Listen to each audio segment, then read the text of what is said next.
জিৎ, পুরো নাম জিতেন্দ্র মদনানি, ভারতের বিশেষত পশ্চিম বাংলার একজন বিখ্যাত অভিনেতা তিনি। 2002 সালে তার অভিনীত সাথী ছবির জন্য BFJতে সবচেয়ে প্রতিজ্ঞাবদ্ধ অভিনেতার পুরস্কার পান। এই ছবিটি বাণিজ্যিক সাফল্যও লাভ করে। তিনি টলিউডের সর্বোচ্চ হিট ছবিতে অভিনয়ের গৌরব অর্জন করেন। এই ছবিগুলোর মধ্যে উল্লেখযোগ্য ছবি হল সাথী, জোশ, শত্রু, দুই পৃথিবী, ফাইটার, পাওয়ার, বচ্চন, 100% লাভ এবং 2012 সালে মুক্তিপ্রাপ্ত রেকর্ড করা ছবি আওয়ারা। তিনি 2012 সালের আলোড়নতুল্য অ্যাওয়ার্ড পান এই আওয়ারা ছবিতে অভিনয়ের জন্য। বর্তমানে তিনি বাংলা ছবির অন্যতম সুপারস্টার। তিনি প্রথমে সেন্ট জোসেফ অ্যান্ড মারি স্কুল, নিউ আলিপুর ও পরে ন্যাশনাল হাই স্কুলে পড়াশোনা করেন। তিনি কলকাতা বিশ্ববিদ্যালয় কর্তৃক পরিচালিত ভবানীপুর এডুকেশন সোসাইটি কলেজ হতে গ্র্যাজুয়েট করেন। পরে যোগদান করেন পারিবারিক ব্যবসায়। তবে সৃজনশীল কাজের প্রতি তার বরাবরই ছিল ভীষণ উৎসাহ। মাঝে মধ্যে তিনি বিখ্যাত অভিনেতাদের অভিনয় অনুকরণ করার চেষ্টা করতেন। তার বন্ধু রাজেশ চৌধুরী সৃজনশীল দুনিয়ায় তার ভাগ্য পরীক্ষা করতে বলেন। এরপর তিনি বিভিন্ন কাজে যোগদান করেন, বিভিন্ন সিরিয়ালে, যেমন বিষবৃক্ষ হয়ে তারাচরণ চরিত্রে, জননীয়ে অনিল চরিত্রে সহ আরও অনেক সিরিয়ালে অভিনয় করেন।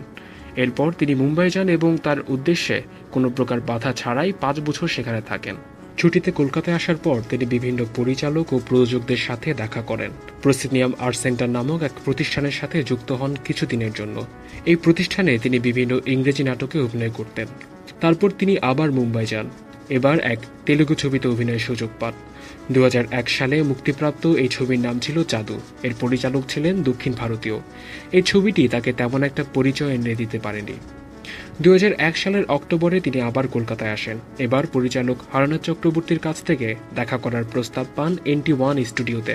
তার কাছ থেকে তিনি 2002 সালে মুক্তিপ্রাপ্ত সাথী ছবিতে অভিনয়ের প্রস্তাব পান এবং এই ছবির দৃশ্যায়ন শুরু হয় 15 জানুয়ারি 2002 থেকে। এই ছবি জিতকে বাংলা ছবির জগতে এক বিশেষ স্থান করে দেয়। তার স্বাভাবিক কিন্তু ভাষা সমৃদ্ধ অভিনয় দ্রুতই তাকে বাংলা চলচ্চিত্র প্রেমীদের হৃদয়ে স্থান করে দেয়।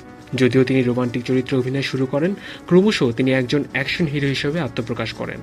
2005 সালে থামস আপের করা এক বিজ্ঞাপন তার জনপ্রিয়তাকে অনেকটা বাড়িয়ে দেয়।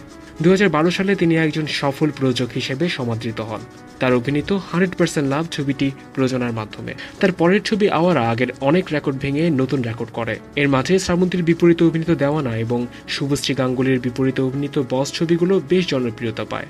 24 জানুয়ারি 2011 সালে স্কুল শিক্ষিকা মোহনা রতলানিকে বিয়ে করেন তিনি। 12 ডিসেম্বর 2012 সালে হন কন্যা সন্তানের জনক। মেয়ের নাম নবনা। বর্তমানে তিনি আলোচনায় আছেন ভারত ও বাংলাদেশের যৌথ প্রযোজনা ছবি বাদশাহ দ্য ডন নিয়ে। LTVর সাথে থাকার জন্য সবাইকে ধন্যবাদ।